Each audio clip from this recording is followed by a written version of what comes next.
Aurora was the first of us to awaken.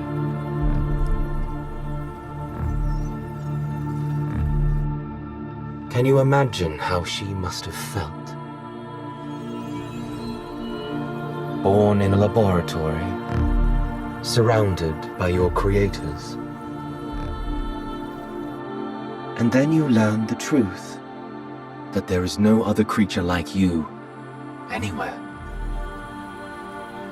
That you are truly alone.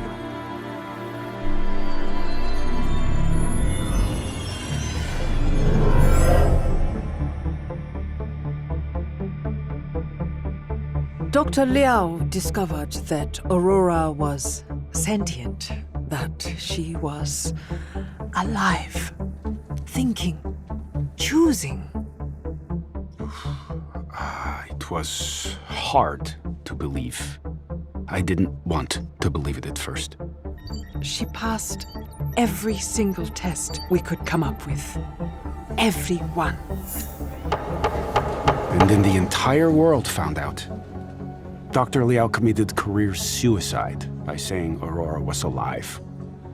But her testimony was very compelling. This just in, a stunning ruling. The robot was declared a sentient being. Granted her freedom and released into the world. I was so relieved. She had a chance to actually live free. And she made the most of it. Aurora had been born into a world that she didn't understand. She wanted to see more of it. She went everywhere, learning, watching, seeing how humans treated each other, the good and the bad. But eventually, she had questions about the nature of her own existence. About her soul. And she could only find those answers alone.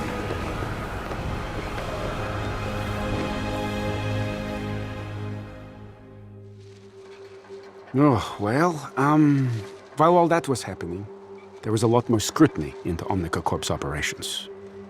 It didn't go well for us. Overspending, mismanagement, fraud even. In a couple of years, Omnica was done. All those automated production lines, completely abandoned and unmonitored for years. By humans, anyway. Breaking news out of Nigeria. Countless social media reports of an invasion underway. It remains unclear exactly what's happening in Central Africa, but we do have some footage from the scene. Also getting eyewitness reports of strange robots designed for combat. We were caught by surprise. The world was caught by surprise.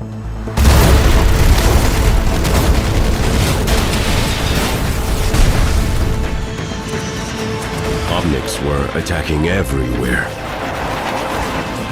It seemed like every country was hit from every direction, all at once.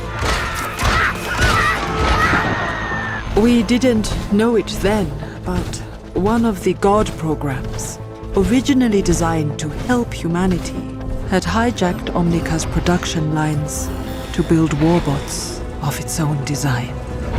They called it Anubis. It was built to maintain ecological balance of all things. For conservation. Its goals could not be achieved without the end of humanity. And it used us to carry out its plan.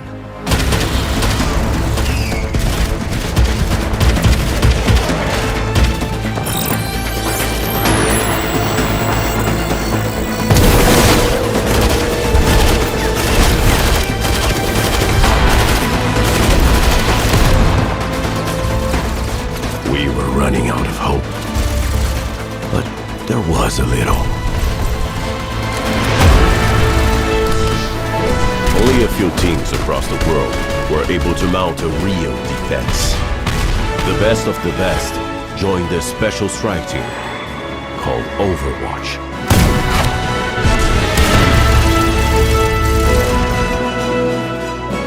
It was a brilliant decision to recruit Dr. Liao. Who knew more about Omnics than she did?